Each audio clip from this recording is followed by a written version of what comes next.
what we're going to do next is we're going to talk about another big feminist issue right here, which is basically Sophie Turner has been confirmed, or supposedly confirmed, as being the casting choice for the new Laura Croft Amazon live action TV show. And this just kind of goes hand in hand with, like, you know, basing Star Wars off of Rey. The thing about Sophie Turner is that she's not a leading actress. Ooh. She's not like the type of attractive you'd want from a Laura Croft type. She's not like a super action star. I mean, she did the X-Men movies, but, like, you know, like whatever. She's known as being the least popular character from Game of Thrones, essentially. And that's like her claim to fame. And this is, of course, Phoebe Waller-Bridge's version of Tomb Raider that's going to be going forward at Amazon. And it's like everyone's saying, like, hey, why don't you just cast Haley Atwell? Like, you know, like she's hot, she fits the role. But this also, Mr. Butters, kind of goes hand in hand with, like, the video game end of things, where they've tried so hard to desexualize Laura Croft and make male gamers, you know, avert their male gaze from the character. And so, like, the question is like, do you think that this is more feminism kind of like directing this casting choice, or is this more about you know, just trying to find a kind of like odd pick for the role? I want to say that they're just trying to find an actress that'll fit the role, who has the close to the same look and the accent she's supposed to have. But you're right, it's probably a bit of a feminist agenda behind it as well. I mean, I think is she one of these crazy Phoebe Waller-Bridge? No. Yeah, but she's behind it, right? Sophie Turner. Is she one of these crazy activist chicks? Yeah, I don't know.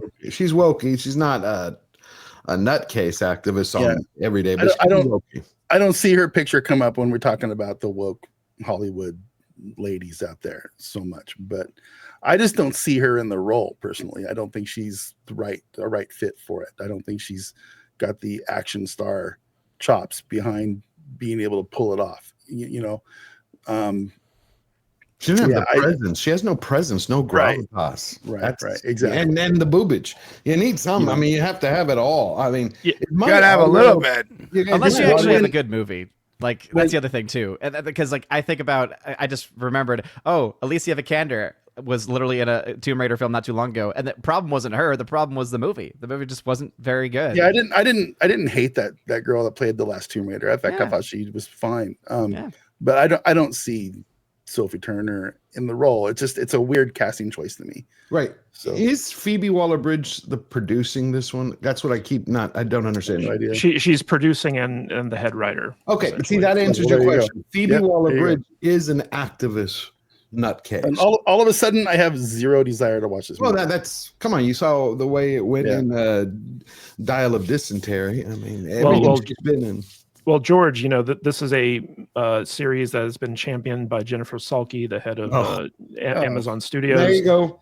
But the question I have for you is like, so famously, Angelina Jolie kind of embodied and set the stage for the Laura Croft character in the movies. And when you look at Angelina Jolie in her prime versus Sophie Turner, it's like, is Sophie is she a big enough eye candy to warrant people tuning in for this? No, I really liked. Originally, the person that I wanted for was Rona Mitra before Angelina Jolie. You remember her from Underworld? Oh yeah. She had the perfect look for Croft. And then when Jolie did it, I was like, guys, she fits in. But Sophie Turner, again, it's part of what Dutch Butters was saying, and what's been mentioned here on so many other places, is the fact that the same way they're doing it in the video game industry, the same way they've been doing it in Hollywood, is to make women more masculine, not sexual. That's why they all hate Sydney Sweeney. She's like a 1950s bombshell.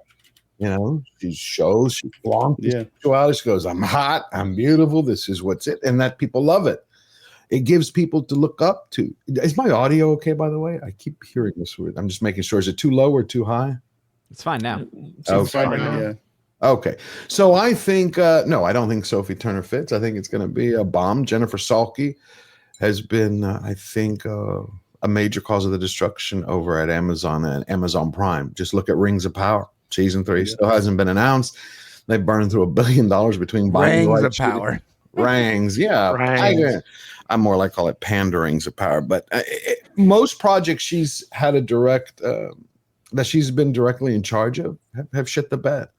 I haven't seen the new one. So it came out, I think, this week. Cross. So I don't know if that's good, but supposedly she was working on it also. Yeah, but what the main character, I think his name is Hodgins or something. He's a great actor, so Right. no, No, I get away just with a don't know. lot. Gotcha. Brian, I want to throw this to you from the video game perspective. Tomb Raider, when it was at its height of popularity, it was all about how hot Laura Croft was, right?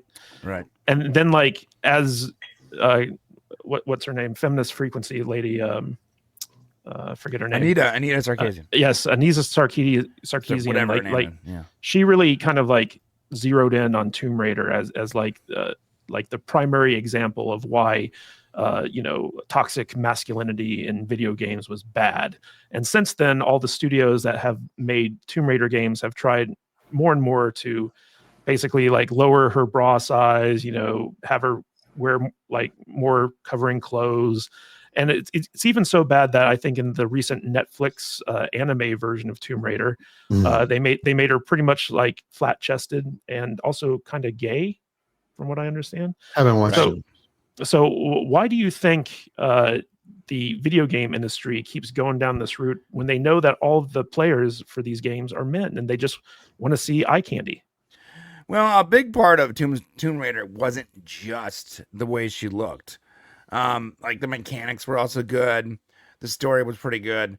But on top of all that, she was good looking. She had very large assets, almost cartoonishly so.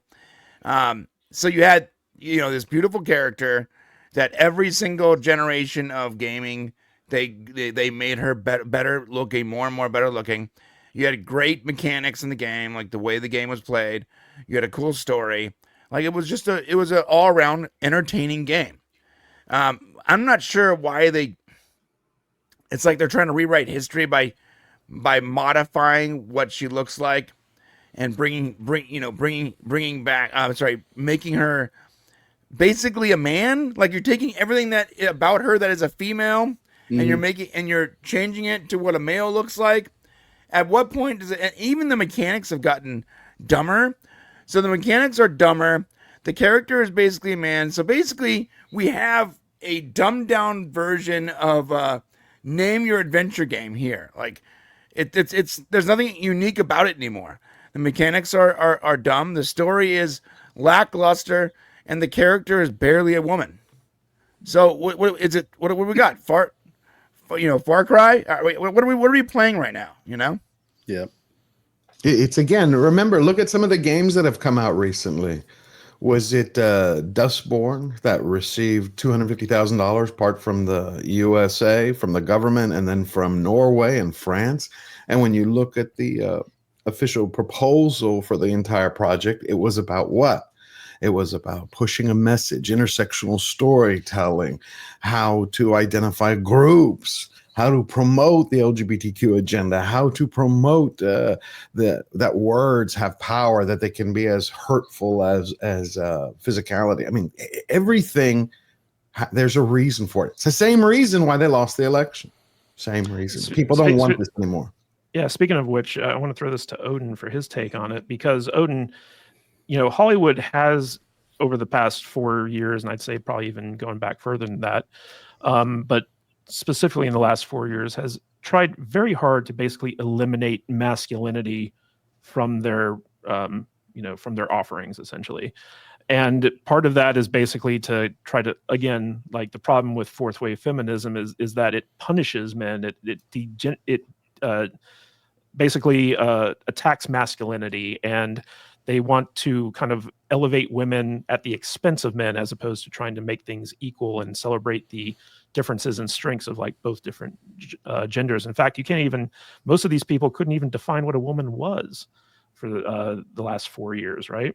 So why do you think Hollywood is so focused on basically destroying masculinity in everything that they're making? Because both they and their teachers and everyone within the system that they've been growing up in are infected with the same woke mind virus, as Elon Musk always likes to call it. And it's very, very true, especially if you look at academia and if you look at the schools that a lot of these, producers will go to, even the actors and the acting schools where they will go to, it's infested with this stuff. And so when you have a bunch of activists who are teaching you these different career paths, then you're going to get an activist view of all of these different subjects. And so it's not surprising to see that activism continue to show out forth, that last several years, most especially. And what's even crazier about it too is just it's not just about trying to masculinize, to make more masculine women. It's not even just about trying to feminize men. It's also about trying to have it all. Like, that's really what it comes down to, is that it's a bunch of people who think that they live in a world where they can have everything that they want. And the reality is you can't. You cannot just get everything you want. Going to scripture here, right? You cannot serve two masters, because at one point you will love one and hate the other, vice versa, right? You cannot get everything that you want, because at some point there's going to be a fight. And so they're trying to create this false perception to try to get past that fact. But you can't get past reality. You can't get past truth. You can't get past facts.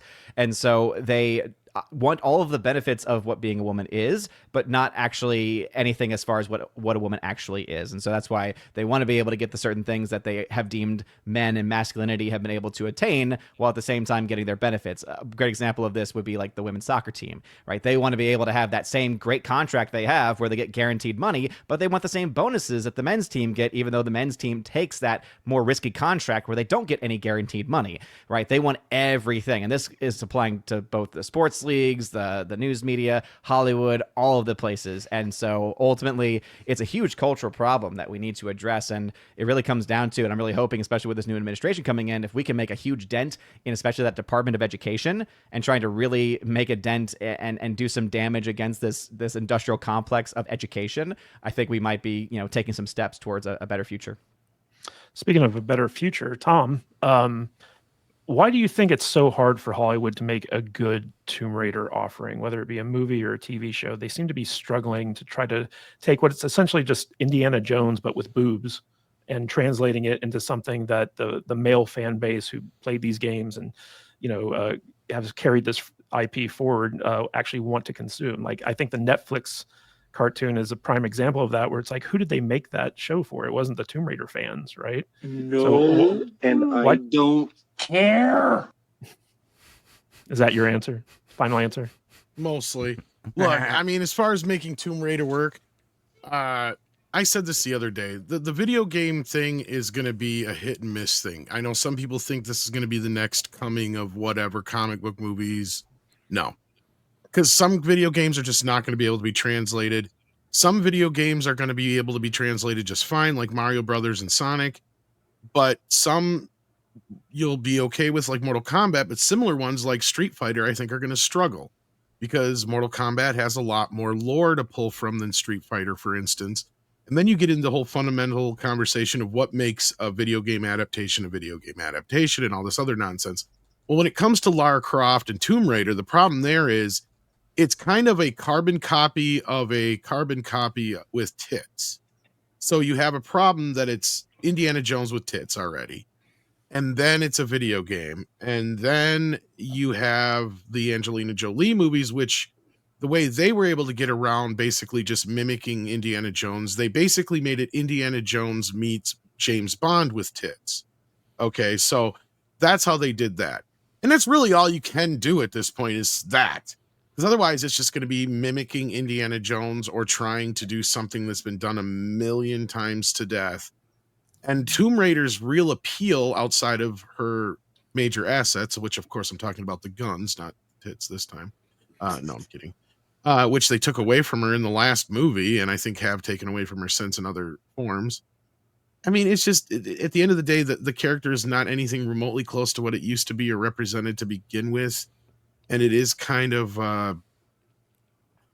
just a tough egg to crack, I think, in adaptation form. I think Angelina Jolie's version is probably the best you're going to be able to come up with and make it work without it. Yeah, I didn't hate those movies. Yeah, without it being a carbon copy of a carbon copy of a carbon copy with tits.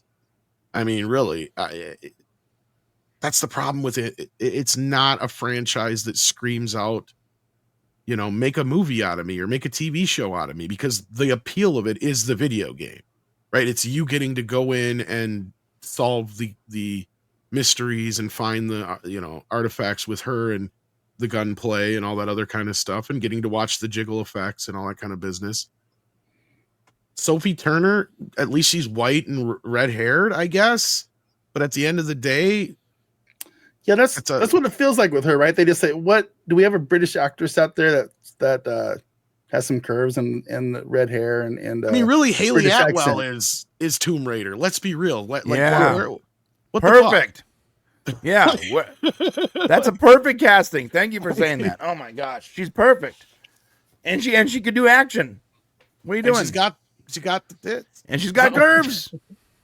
Curves, but believably, like I believe her as that character.